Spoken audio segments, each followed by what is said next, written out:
Selamat pagi Bapak Ibu yang kekasih di dalam Tuhan Yesus Kristus.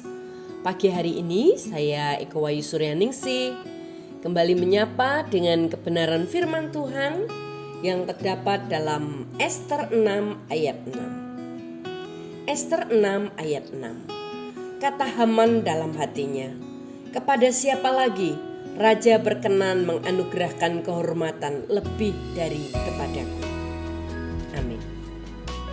Bapak, Ibu, dan saudaraku yang kekasih di dalam Tuhan, tidak sedikit dalam dunia olahraga, seorang atlet atau sebuah tim yang begitu diunggulkan pada suatu pertandingan, ternyata harus kalah dari lawan yang tidak diunggulkan. Mereka terlalu percaya diri bahwa merasa pasti akan menang karena kemampuannya atau mungkin karena rekor bertandingnya, sehingga terkadang memandang remeh lawannya. Itulah yang justru menjatuhkan mereka.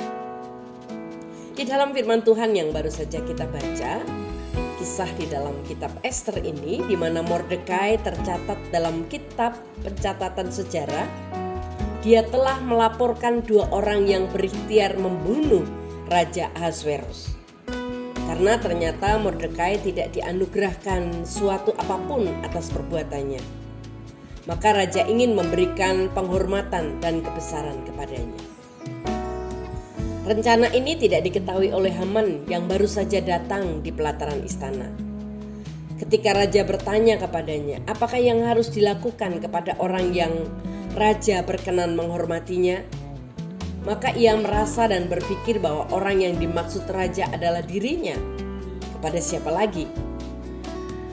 Pastilah Haman sangat terkejut ketika ternyata orang yang dimaksud raja adalah Mordekai, seorang Yahudi yang begitu ia benci dan yang akan disulakkannya di tiang gantungan. Haman bahkan harus mengarak Mordekai dan menyerukan bahwa Mordekai dihormati oleh raja. Akhirnya Haman harus pulang dengan bersedih hati. Bapak, Ibu, dan saudaraku yang kekasih di dalam Tuhan, seringkali dalam keseharian kita bertemu dan berelasi dengan orang-orang yang kelihatannya biasa-biasa saja. Dari penampilan dan kemampuan kita mungkin merasa lebih baik. Kita mungkin merasa lebih layak. Bahkan kita mungkin merasa lebih hebat dari mereka.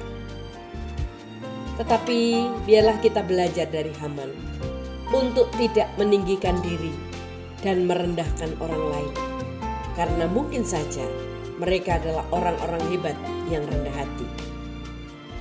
Amin. Mari kita berdoa.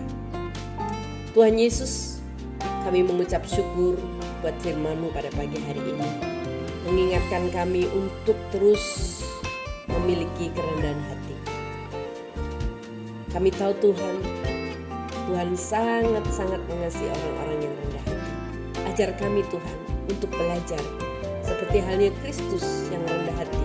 Kami pun mau belajar hidup rendah hati. Karena kami tahu orang yang hebat adalah orang yang benar-benar rendah hati. Berkati kami Tuhan. Di dalam nama Tuhan Yesus kami berdoa. Haleluya. Amin.